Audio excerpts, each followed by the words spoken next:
بسم الله الرحمن الرحيم سبح لله ما في السماوات وما في الأرض وهو العزيز الحكيم يا أيها الذين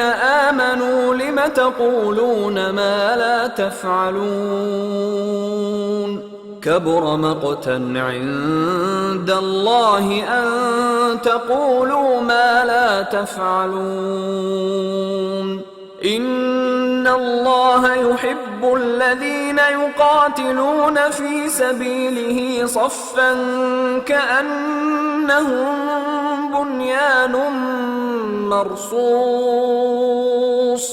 وإذ قال موسى لقومه يا قوم لم تؤذونني وقد تعلمون أني رسول الله إليكم فلما زاغوا أزاغ الله قلوبهم والله لا يهدي القوم الفاسقين وإذ قال عيسى ابن مريم يا بني إسرائيل إني رسول الله إليكم مصدقا لما بين يدي من التوراة ومبشرا برسول يأتي من بعد اسمه أحمد فلما جاءهم بالبينات قالوا هذا سحر مبين ومن أظلم ممن افترى على الله الكذب وهو يدعى إلى الإسلام والله لا يهدي القوم الظالمين يريدون ليطفئوا نور الله بأفواههم والله متم نوره ولو كره الكافرون هو الذي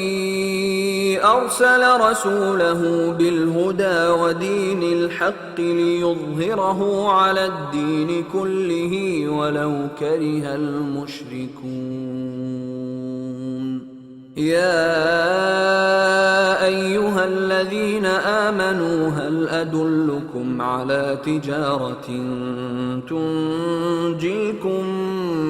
من عذاب أليم تؤمنون بالله ورسوله وتجاهدون في سبيل الله بأموالكم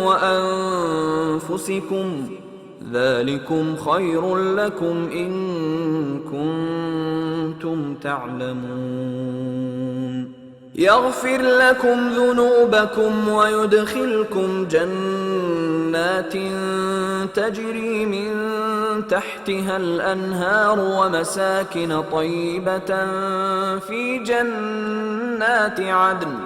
ذلك الفوز العظيم وأخرى تحبونها نصر من الله وفتح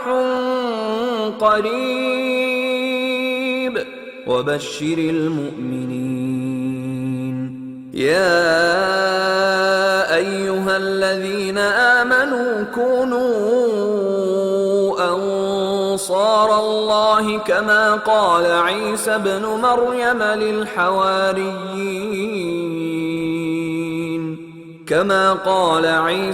مريم للحواريين من أنصاري إلى الله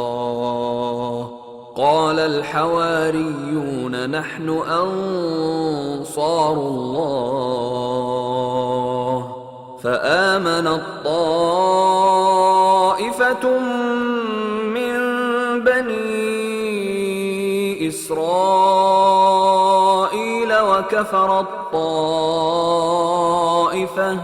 فأيدنا الذين آمنوا على عدوهم فأصبحوا ظاهرين